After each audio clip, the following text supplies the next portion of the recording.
ओकरा के ऊपर पहुंचावे। अरे उस सुअर के तो ऊपर हम पहुंचाए, हम मारा ओकरा के, हम मारा वो अपना भाई के आंख के सामने, ताकि ओके कलेजा के ठंडक मिले। ओकर ऐसन दुर्गत करब कि यमराज भी ओकरा के यमलोक में एंट्री न दी है।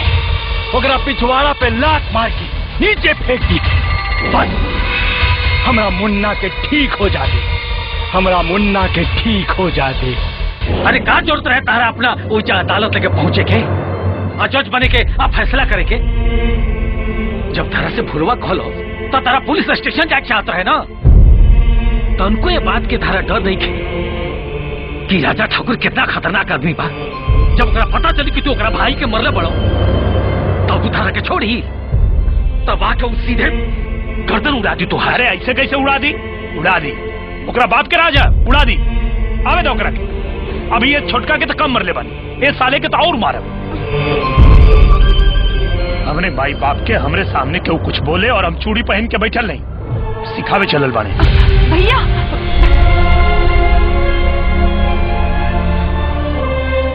हमरा और का दिखत बानी? मन बड़ा के रवे रखले बानी, अब झेली। अरे हर चीज के दवा होखेला, बाकी स्वभाव के कौनो दवा नहीं खे। ओ दिन तो कहले कि माई अब झगड़ा करे के कहो, हम झगड़ा देखा भी ना, लेकिन देखी फिर झगड़ा करके आ गई। उहो झगड़ा केकरा से? राजा ठाकुर के भाई से। रउआ जो नौकरा के नसीहत देत रहनी तो रउआ खुदे उलझे काहे चल गई? क्यों कम नहीं खे? न बाप न बेटा। का भइल दीनदयाल जी? रहीम भाई ऐसा बुझाता कि सब मिलके हमरा के पागल कर दिए। इसन करवा राजा ठाकुर के चैलेंज देता और कहा था कि ओकरो हुआ हल करब जौन ओकरा भाई के अकेले बनी। खुदा के वास्ते शांत हो जाए, शांत हो जाए दीनदयाल जी। बैठी बैठी बैठी।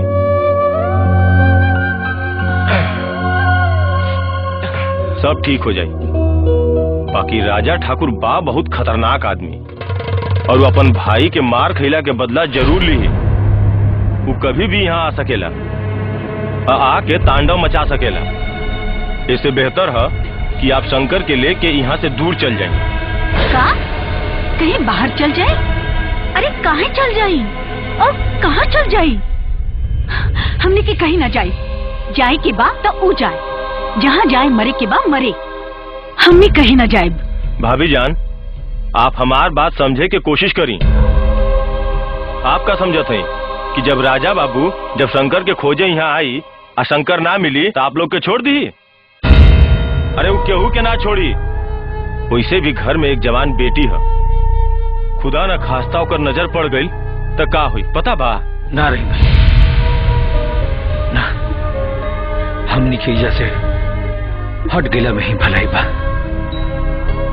लेकिन हमनी के जाई कहाँ? मुंबई। मुंबई? हाँ मुंबई, हमार अनवर के पास। अनवर के पास? एकदम सही, लेकिन कुछ सोचे की जरूरत नहीं है दीनदयाल बाबू, कुछ सोचे की जरूरत नहीं है। आप कैसे हूँ शंकर से बात करके ओके तैयार करी, ओके तैयार करके आप लोग यहाँ से निकल जाइए।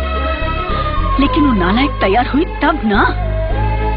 ये तो हमरा पर छोड़ दा, अब चाहे जैसे भी होके हम ओकरा के तैयार करब, चाहे एकरा खातिर हमरा झूठ साची काहे ना बोले के पड़े। रउआ सबने यहाँ भीड़ मत लगाई, एक आदमी की छोड़ के बाकी लोग बाहर जाई। जाई जाई बाहर जाई।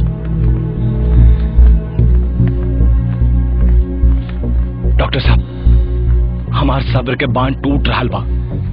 हमार भाई जल्दी ठीक हो जाई ना, कब से चले फिरे लगी बताइए ना डॉक्टर साहब। देखिए ठाकुर साहब, ये मामूली चोट नहीं है। इनके शरीर की हड्डियों का एक एक जोड़ खिसक चुका है और सर में भी काफी चोट लगी है। इन्हें ठीक होने में काफी वक्त लगेगा। हो सकता है ये हो सकता है? क्या हो सकता है? खुल के बोली डॉक्टर। क्या हमार भाई फिर से चल फिर ना सकेला? हाँ? या फिर रउआ कहल चाहता नहीं कि हमार भाई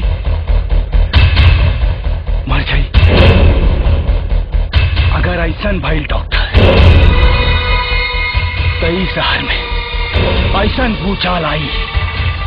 भूचाल आई कि चारों तरफ हाहाकार मच जाई और तारा अस्पताल में बेड कम पड़ जाई।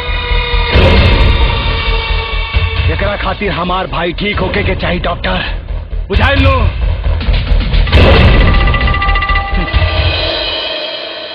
बम्बई से रहीम भाई के लड़का अनवर के फोन आई रहा। गुड्डी खातिर कोनो लड़का देख ले बा। अरे वाह, गुड़िया के बियाह मुंबई में, तब तई 2 रोटी बेसी खाई आज। भाऊजी लड़का वाला लोग हमनी के ओहिजा बुलाओ त लोग गुड्डी के देखे के चाहत लो। तो ठीक बा, में दिक्कत का बा? रउआ लोग जाके देख ली, लड़का पसंद आई तो लड़की दिखा देवल जी। देखो बेटा, बार बार आना जाना आसान बा ना, दूर प्रदेश के बात बा। ऐसे हम चाहतन कि सब लोग चल जाई आ लड़का देख ले जाई। अगर बात पक्का हो जाई तो गुड्डी के दिखा के रिश्ता पक्का करके वजह से वापस आ जाई। हाँ तो ठीक बा, जाके देख लो लोग, हम बाद में जाके देख ले। कब? जब रिश्ता तय हो जाई तब? हाँ, तब बाद में देखला से भी हवा कट जाई का? अरे तू लोग के पसंद आ जी तो हमरों के पसंद आ जाई। बाकी गुड्डी कहती है कि भैया ना चाहे तो हमहू ना जाए। हाँ भैया, तू ना जेब तो हम भी ना जाए। पता ना उस सब कैसन होई हन कैसन ना, पता ना का पूछ देस, हम बोल भी पाइब की ना। ठीक बा, तो हमहू चलो। पक्का चल बना? हाँ पक्का ना, तो और का। हम थोड़े न चाहे आपके बाबूजी के कपार के बोझा इनका कपार पे धर रहे। भैया बाबूजी देखी ना।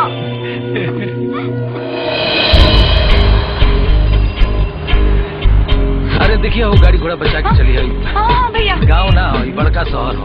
हाँ हाँ ठीक बा। आओ संभाल के बुढ़ी। आराम से भैया। यहाँ बड़ा शहर बा है ना? हाँ तो बड़े शहर में न तुर भी आओगा।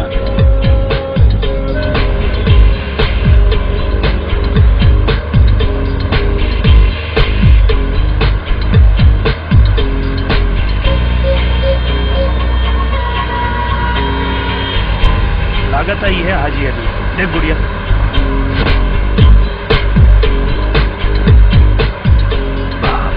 बड़का फूलबा समुंदर को बनल बा, तो बड़ ना रे। हाँ बाबूजी।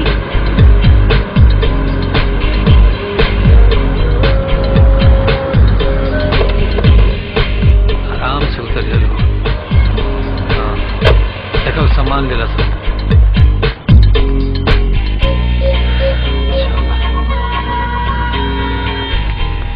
ए बाबू देखा तारा ही रास्ता खुशन बा।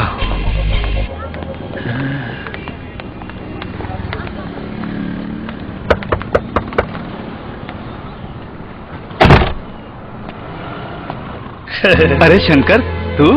हाँ भाई। चाचा जी प्रणाम। अच्छी है बेटा। चाचा जी प्रणाम। अरे गुड्डी कैसा ना हो? ठीक है बानी। अंदर आओ। हाँ चला। रख दे। बैठे बैठे। बड़ा लंबा सफर हाला हुआ। और सब बोला यार, गांव जवार के हाल समाचार सब बढ़िया ना? सब बढ़िया बा भाई। और अपन भोला? अरे वो बहुत मस्त बा, बहुत याद करेला तोरा के। अब हम आप लोगन खातिर चाय बनावत बानी, सिर्फ 2 मिनट में। बेटा तू गुड्डी के रसोई घर दिखा दो, वो बना दी। अरे चाची अभी अभी तायल बिया बेचारी, चाय हमरा हाथ के पिए दी है एकरा के। जैसन तोहर मर्जी। ए बाबू तो रूमवा तनी छोट नहीं लागत। मुंबई में इतने जगह के दाम जाना तारा, बहुत महंगाई बा यहाँ पे।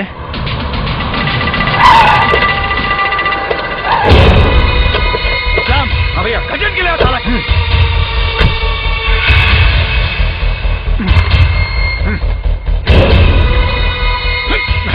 भैया ताला लटक रहा हूँ मैं। लागत कहीं भाग गई।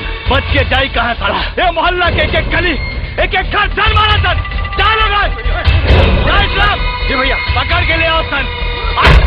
के मौत मारो साला। चोरी चोरी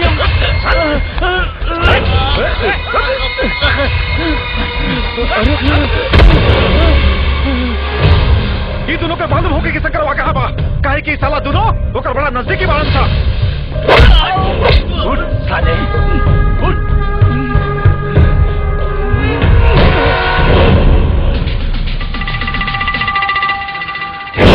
राजा ठाकुर के नजर के से सवाल पढ़ लेला। राजा ठाकुर के नजर में सही उतरेला। राजा ठाकुर ओकरा के समझदार समझेला। साफ साफ बताओ शंकरवा कहाँ हो सारे, ना तो आज सारा जिंदगी के अंतिम दिन हो। ना हमरा के नहीं मालूम राजा भैया, शंकर कहाँ बाड़न हमरा के नहीं मालूम। और हम तो सवेरे से खुदे लोगन से पूछा था नहीं कि शंकर के घर में ताला बंद बा, आखिर वो लोग गए कहाँ?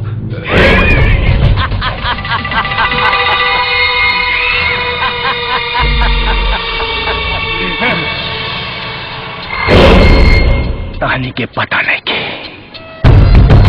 आज हम अपने जिगर के टुकड़ा के चिता जला के आ रहा बानी। जौना के शंकरवा बहुत के घाट उतार दे।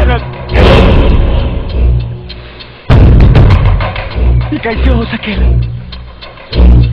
ये कैसे हो सकेला कि हम अपना भाई के मौत के बदला ले ले बिना ये मोहल्ला से चल जाए?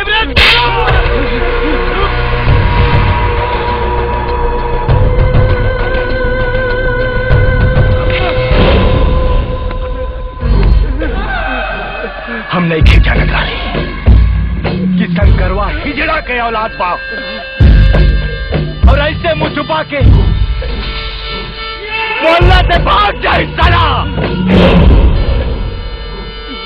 अरे हम चलने राती तो अपना मुन्ना के ठीक होके के इंतजार ना करती, पहले ही दिन आके ढोल बजा के साला के मौत के घाट उतार देते। बता शंकरवा कहाँ के मालूम? बता शंकरवा कहाँ भैया? अगर हमरा के मालूम रही तब वो हम न बताई कि शंकर भैया कहाँ पड़न।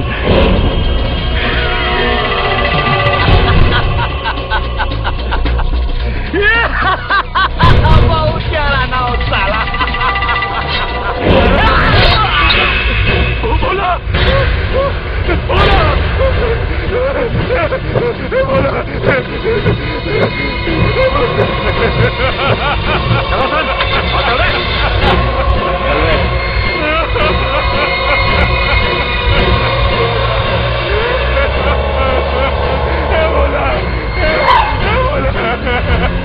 बड़ा टेस्टी बा बाबू। बढ़िया बा, मिर्चवा खाना। और अनवर कब चले के यार? वो देखे वो लड़कवा के। अरे चाचा जी देखी ना, हमरा दिमागे से उतर गेल रहे। दरअसल सवेरे हम फोन कैले रहनी तो वो लड़का कोनो अपना ऑफिस के काम से अचानक 20-25 दिन खातिर बेंगलोर चल गई बा। अच्छा। अरे यार तब तो बड़ी गड़बड़ हो गई। अब का हुई? होई का इंतजार कर जाई। 20-25 दिन बीतत कितना देर लगी का चाचा? हाँ भाई, और जब आगल बनी जा तब यह तो ये करके जाई जाई, इंतजार को ले जाई। अरे 20-25 दिन यहाँ बैठ के का कह ली हमने के? ई कोनो गांव थोड़े है, शहर है। शंकर तू तो ऐसा बात करत बड़ा जैसे कोनो पराया आदमी के घरे आयल बड़ा। अरे यार वो बात नहीं किया। हमार कहे के मतलब ये बात कि 20-25 दिन बैठ के का करेंगे? फिर आ जाए जब 20 दिन बाद जब लड़का आई था आ वैसा हूँ हमके बैठल ठीक ना लगेला यार। देखा बेटा, जब हमनी के जा आगल बनी जा तो तनी घूम फिर ले जाई। सुनले बानी के जा बहुत कुली तीर्थ स्थल बा, शिरडी बा, त्र्यंबकेश्वर बा, एजा बगले गुजरात में द्वारका जी बा। का हो गुटी माई? और का यह ठीक रही। और शंकर तू वहाँ ऑटो ही चलावेला ना? हाँ तो यहाँ ऑटो चला ला, एक शिफ्ट तू चले है, एक शिफ्ट हम चला ले। अरे यार ऐसे कैसे चलाई? यहाँ के रास्ता नहीं खे पता, यहाँ के ट्रैफिक रूल नहीं खे पता, और यहाँ हम कैसे चलाई? वो सब तू हमरा पर छोड़ दे। हम एक के दिन में रास्ता भी दिखा दे और ट्रैफिक के नियम भी समझा दे।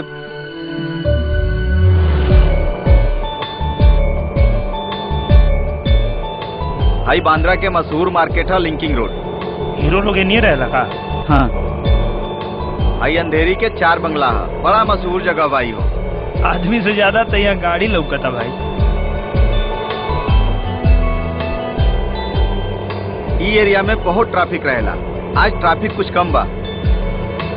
भाई जुहू एरिया है, भाई हो अमिताभ बच्चन के बंगला।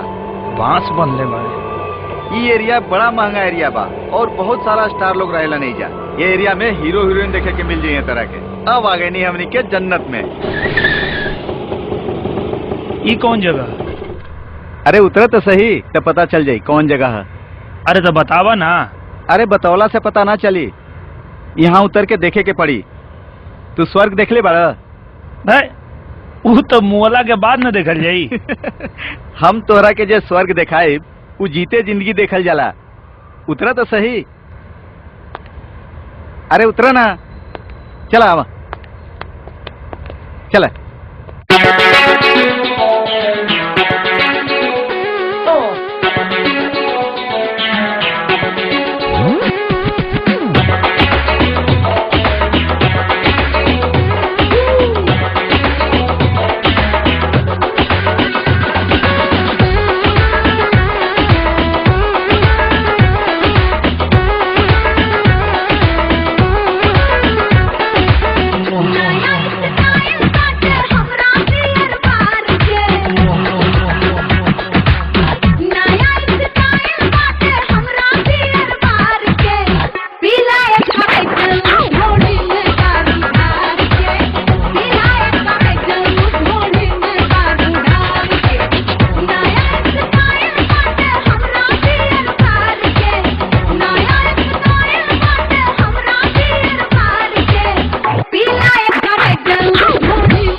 ली चाचा जी से बात करी।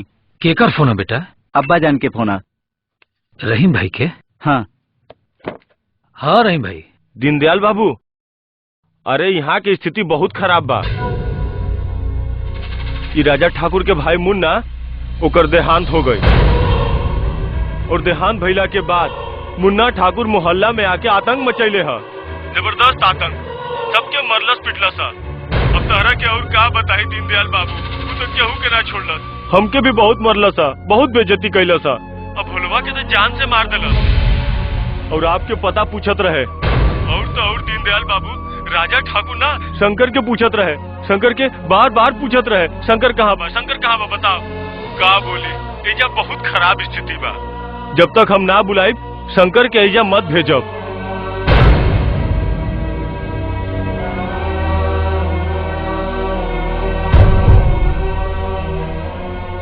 का भइल?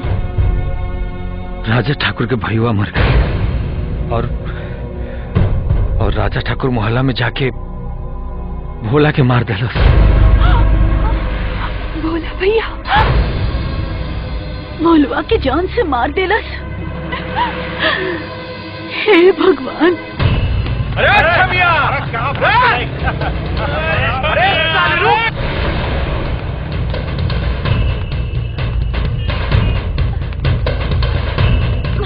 अरे चलो चलो। अरे ऑटो वाले देख क्या रहे हो, जल्दी चलो। अरे आओ ना, जल्दी चलो, जूह चलो। ये क्या मैडम, पूछ भी नहीं रही हैं? हम जाएंगे नहीं जाएंगे दंदना के बैठ गई। देखो मेरे पास बकवास सुनने के लिए टाइम नहीं है। तुम चल रहे हो कि मैं उतर जाऊं? अरे चलो ना, जल्दी चलो। एक तो पूछत नहीं कि ऊपर से बकबका तारी। चला भगाओ गाड़ी, बच के ले जाके चाहिए साले। भगाओ गाड़ी। अरे गाड़ी भगाओ, बच के ले जा साले। थोड़ा तेज चलाओ ना। रे साले रख, रे साला रे, रे रख साला, रे क्या बात बा मैडम? ये लोग तोहरा पीछे पड़ल बका। रोक साला, अरे रोक नहीं तो हमरा पीछे काहे पड़े हम का कहनी हम? तू ऑटो तेज चलावा ना, हमरा जल्दी पहुंचे के बा। अच्छा तर वो हमरे तरफ के बानी और हमरे के फसावल चाहता नहीं। ये बात ठीक नहीं है मैडम। हम काहे फसावे के चाहब? तू तनी ऑटो तेज चलावा। अरे वो तो हम चलौते बानी। रुपये किनारे साला रख साला।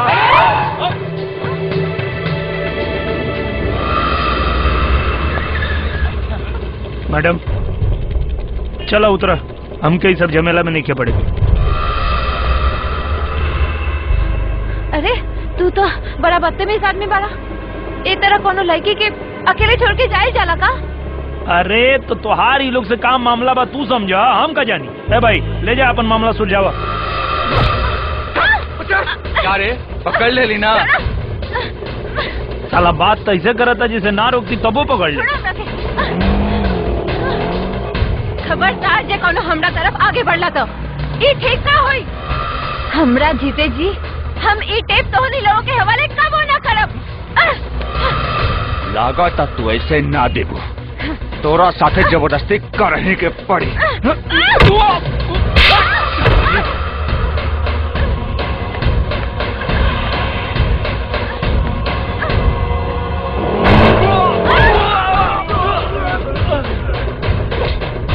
चला तनी बालकनी पर बैठा।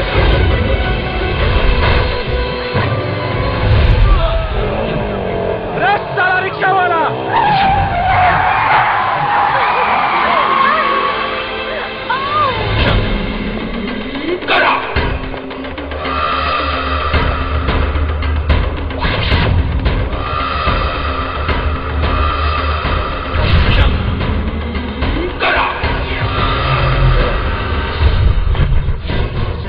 अरे साला चोरकट, तोहनी के मामला सुलझावे कहनी है तो तोहनी के मामला और उलझावे लगला सर। तोहनी के का लागल कि रिक्शा वाला मऊक बा, लड़की के अकेला छोड़ के चल गए। हाँ?